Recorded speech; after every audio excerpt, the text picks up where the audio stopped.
Hi అండి. ఈరోజు video వచ్చేసి ఎగ్ కట్లెట్స్ చేసి చూపిస్తున్నాను. ఇంట్లో కోడిగుడ్లుంటే సాయంత్రం పూట వేడివేడిగా స్నాక్ చేయాలనుకుంటే మాత్రం ఇలా ట్రై చేయండి.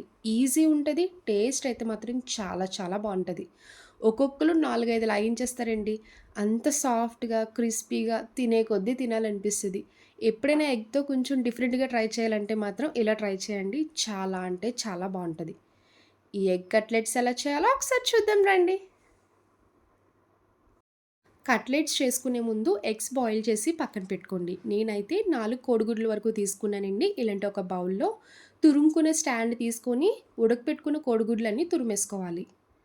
వీడియోలో చూపిస్తున్నట్టు ఇలా చిన్న సైజు నుంచి తురిమేసేయండి.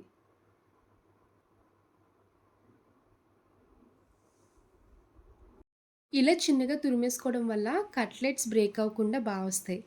ఇప్పుడు ఇందులో ఉల్లిపాయ, పచ్చిమిర్చి, కొత్తిమీర చిన్నగా కట్ చేసి వేసుకోండి. ఒకటి పెద్ద సైజు ఉల్లిపాయ తీసుకుంటే సరిపోద్ది. మీ టేస్ట్‌కి తగ్గ సాల్ట్ వేసుకోవాలి. ఒక స్పూన్ కారం వేసుకోండి. పచ్చిమిర్చి కూడా యాడ్ చేసుకున్నాం కదా! మరి ఎక్కువ స్పైసీ ఉండకూడదండి. ఒక స్పూన్ వేసుకుంటే సరిపోద్ది. కారం వేశాక హాఫ్ టీ స్పూన్ ధనియాల పొడి, పావు టీ స్పూన్ గరం మసాలా వేసుకోండి.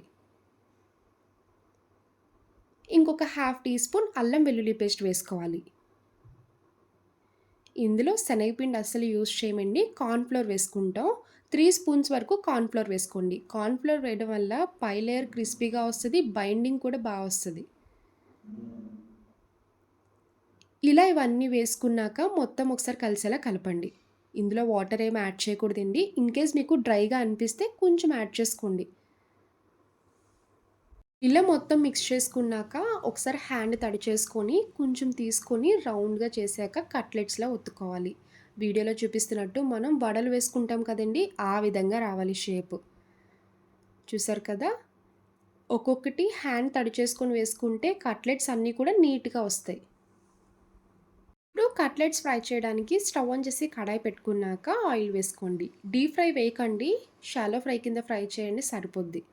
ఆయిల్ హీట్ అయ్యాక కట్లెట్స్ ఒక్కొక్కటి స్లోగా వేసుకొని మీడియం ఫ్లేమ్‌లో పెట్టి 2 సైడ్స్ కూడా తిప్పుకుంటూ కుక్ చేసుకోవాలి. వన్ సైడ్ కుక్ చేసుకున్నాకే అప్పుడు రివర్స్ చేయండి. లేదంటే బ్రేక్ అయిపోతాయి.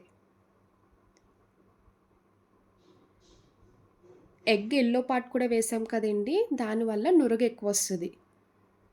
చూడండి కట్లెట్స్ అన్నీ ఈ కలర్ వస్తే సరిపోద్ది. ఇలా ఫ్రై చేసుకున్న కట్లెట్స్ అన్నీ తీసి ఒక ప్లేట్‌లోకి వేసుకోండి. మిగిలిన అన్నీ కూడా అలానే వేసుకొని ఫ్రై చేసుకోవాలి. చూడండి చాలా సింపుల్‌గా అయిపోయింది కదా స్నాక్ రెసిపీ. ఎప్పుడైనా ఎగ్స్‌తో డిఫరెంట్‌గా ట్రై చేయాలంటే మాత్రం ఇలా చేసుకోండి. చాలా చాలా బావుంటాయి.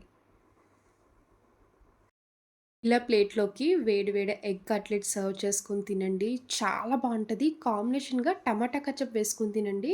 2 కాంబినేషన్ సూపర్ ఉంటది. చూసారు కదా ఎగ్ కట్లెట్స్. నా వీడియో మీకు నచ్చితే లైక్ చేసి షేర్ చేయండి. ఫస్ట్ టైమ్ చూసేవాళ్ళు ఎవరైనా అయితే ప్లీజ్ అండి ఛానల్ సబ్స్క్రైబ్ చేయండి. బాయ్ అండి.